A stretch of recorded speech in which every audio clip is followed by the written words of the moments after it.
everyone. I just finished this big machine right here, which is actually a Connect 4 board. So when you press the button, a block comes down, and we press another button, a gravel block comes down. So you've got two players, sand and gravel, and it automatically changes the player. This is based off of a video. I will put a link right here, but I made some improvements to it.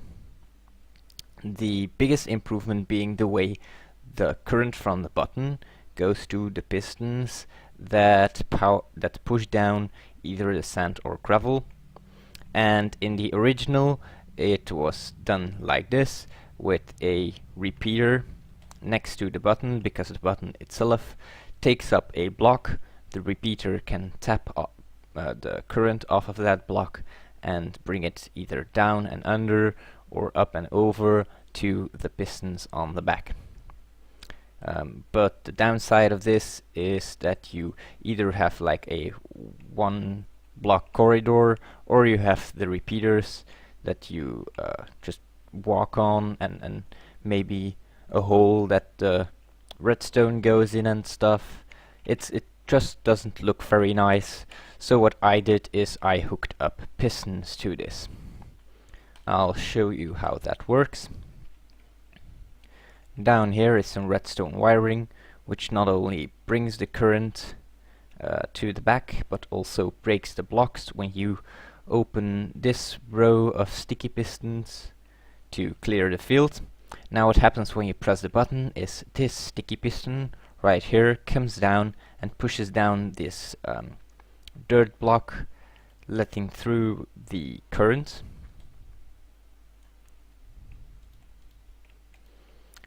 And that current goes to these torches and up to the back.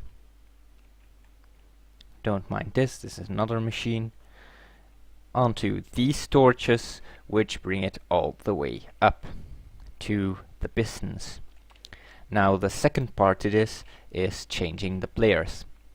So instead, these are connected to the button, but they are not directly connected to the pistons. These torches are connected to the pistons, and they invert the current that is on this block. So when this block is deactivated, these torches get activated and push the pistons. Sorry for that, can be rude. So you have to deactivate this block to activate the piston, and the way you can deactivate this is when both this and this is deactivated. Now this gets deactivated when the button is pressed, and this gets deactivated when it's the player's turn by putting a current on this block and deactivating this torch. So only when both, it's basically a simple AND gate. When both the button is pressed and it's the player's turn, then this is activated, then the piston can push. And I have exactly the same thing up there. Now the machine that checks which player's turn it is this T flip-flop. Basically, whenever a current is put through this, whenever a current comes through this, it either activates this piston or this piston, depending on if there is a block right here. Because you see, there's a button right here, which makes it so that the button isn't used. It just makes it so that this redstone wire doesn't point at the block. Now when this block would be here, the button is no longer accessible, so the wire does point at this block, activates it, and activates this piston. So this piston can only activate when there is a block in the way, and this piston always activates after a delay. Now then, every time this gets a current, this is toggled. That's why it's called a T flip-flop. It's a toggle flip-flop from off to on or from on to off. Goes to these towers, which go up to the so-called AND gate I just shown you, the part that switches players.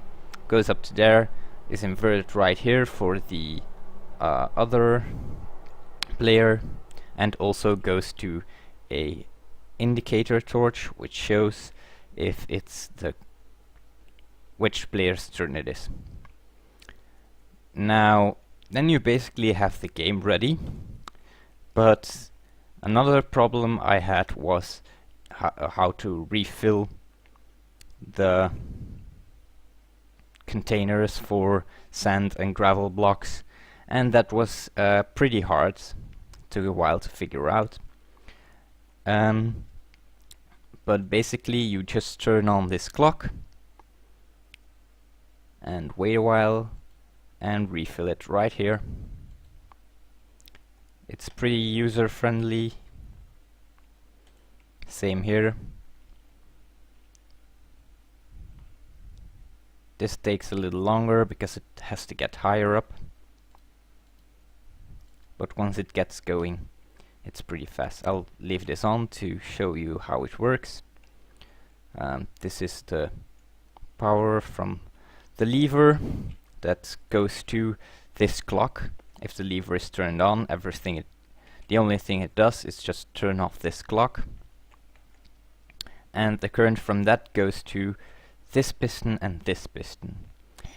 Now, what's special about this is that this is a pulse limiter that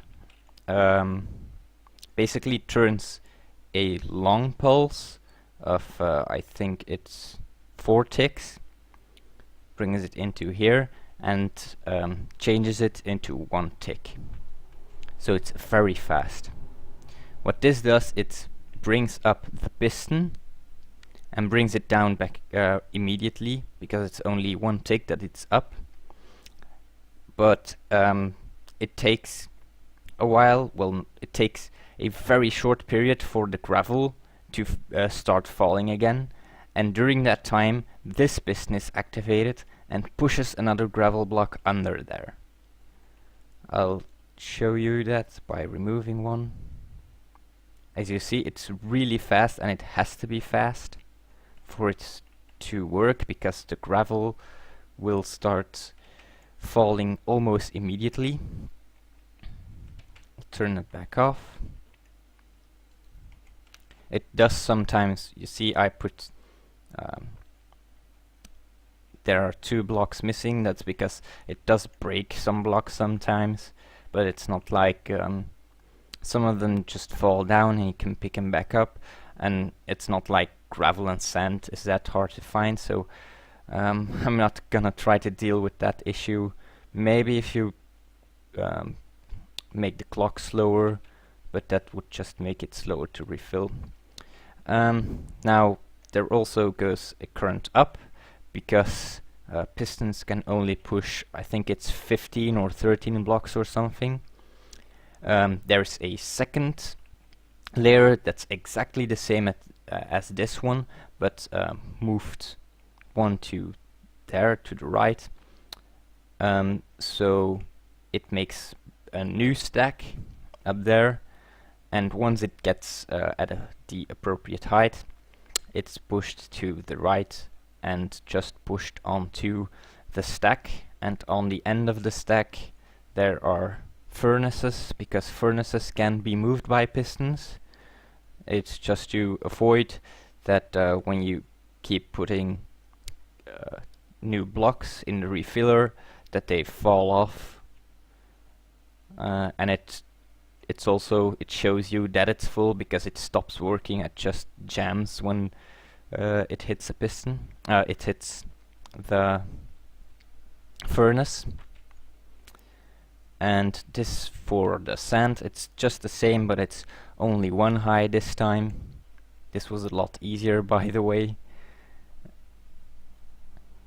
And I think that's it. Also, there is a change player button right behind this that goes to here and basically overrides the T flip-flop.